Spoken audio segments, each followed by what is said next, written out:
Tonight on KGW News.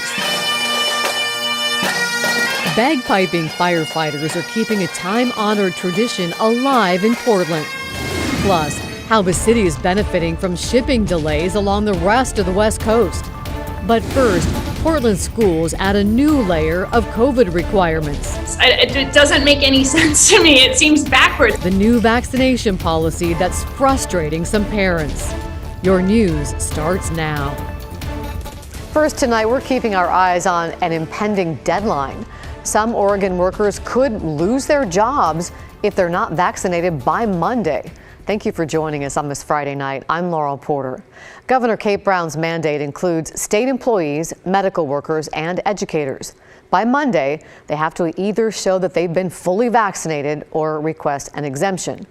But we did learn unions have negotiated an extension for more than half of the state employees.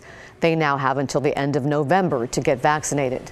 That still leaves about 19,000 state employees who must meet the Monday deadline, in addition to medical workers and teachers. The governor's office tells us as of Tuesday, those who have not submitted their paperwork will be put on administrative leave and investigated. We're working to find out how many state employees remain unvaccinated. We do know at least 5% applied for an exemption. In Washington, a similar mandate was given to state employees, healthcare workers, teachers, and firefighters. That deadline is also Monday. Governor Inslee says more than 90% of state employees are vaccinated at this point.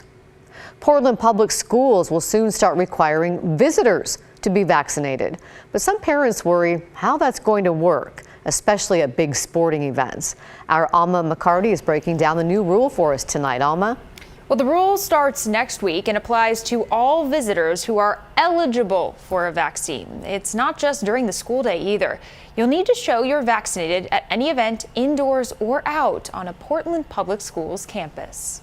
In addition to masks, to social distancing rules, and to frequent hand washing, there's another procedure parents need to keep in mind. Show proof of vaccination or a negative COVID-19 test taken within 72 hours of a visit to Portland Public Schools. This new policy goes for any visitor 12 and older who is spending more than 15 minutes on campus. While I'm super pro-vaccine, I just think this is unworkable in a school building. PPS says the policy is needed to further reduce the spread of COVID.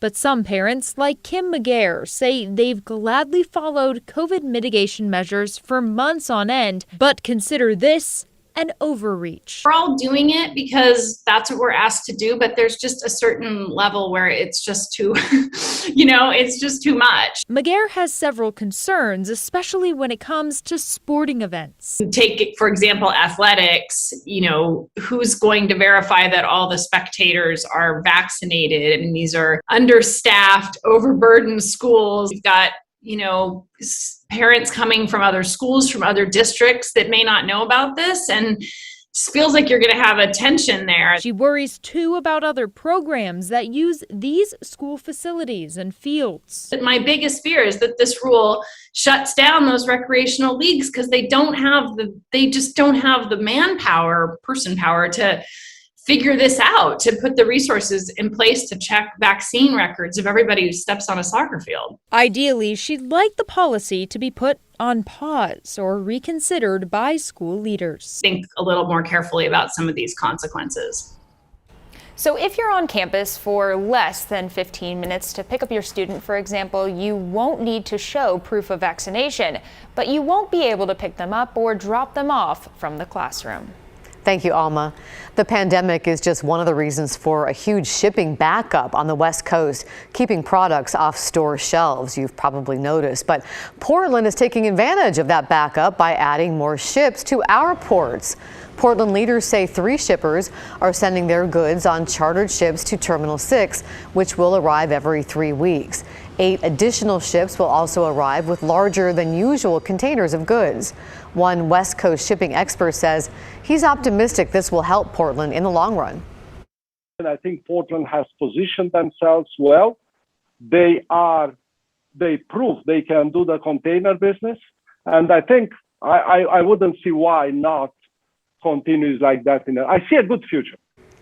Shoppers here would likely benefit from this because products will get to stores faster eventually, but it's likely the overall delays will continue well into next year, especially if labor shortages continue. A Nike executive and former Trailblazers president has revealed a shocking secret from his past. He once killed someone. Larry Miller revealed the story to Sports Illustrated. He says when he was a teenager living in West Philadelphia, he shot and killed another teen in what appears to be a case of retribution. Miller was convicted of murder and sent to prison. While serving time, he earned an accounting degree. From there, he climbed the corporate ladder. We talked today to the Sports Illustrated writer who shared the remarkable story.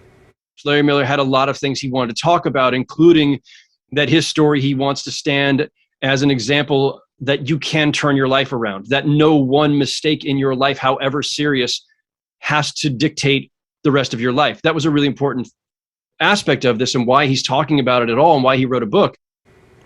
Jump, My Secret Journey from the Streets to the Boardroom, chronicles Miller's rise from his troubled youth. Miller and his daughter co-wrote the book, which is set to be released in the coming months. New at 11, it was 2 years ago we first profiled a group made up of Portland firefighters. Most members knew nothing about the bagpipes or drums. But as Catherine Cook and photographer John Gudgel show us, it seems they've gotten the hang of it. On a damp, gray night in southeast Portland, the sound of bagpipes and drums cuts through the numbing cold and makes you feel. There's a lot of emotion in that music. With every step, every breath and roll of the drum, these Portland firefighters are practicing for moments they can never truly prepare for. But our highest mission is to provide music and comfort for people at a line of duty death service. Firefighter Greg Rose is pipe major for the Portland Firefighters Pipes and Drums. A few years ago, he was a solo act, but he dreamed of something more. Almost nobody in the band had ever even touched the bagpipes. That includes Battalion Chief Dusty Miller. Band members represent all ranks from firehouses across the city. They all committed The fire service is like a big family. to becoming something more. But this has kind of created a family inside of a family. Wait for it. They've come a long way. Yeah, indeed they have. Gordon Convoy is the band's lead instructor. He's passionate about first responders. For 18 years, he was a police officer in Scotland. He's been playing the bagpipes since he was a child. Well, we're passing on a legacy, an important part of our culture, and one day I might meet these guys if I pass away, and I want it to sound good. For 2 years, all this band did was practice. First with these chanters until they earned their pipes. Last May, they performed together in public for the very first time. It's possible not even a 4-alarm fire Yeah, it was terrifying. could compare. It was incredibly terrifying, because this is not easy. In September, the band honored those killed 20 years ago on 9/11. I hope that it brings people a sense of pride, which it certainly does for me. And hopefully it brings comfort to people who have lost a loved one, or it brings joy to people who are celebrating something. And this band of brothers will be the soundtrack for all of it. In Southeast Portland, Catherine Cook, KGW News. Wow, what a powerful and beautiful calling.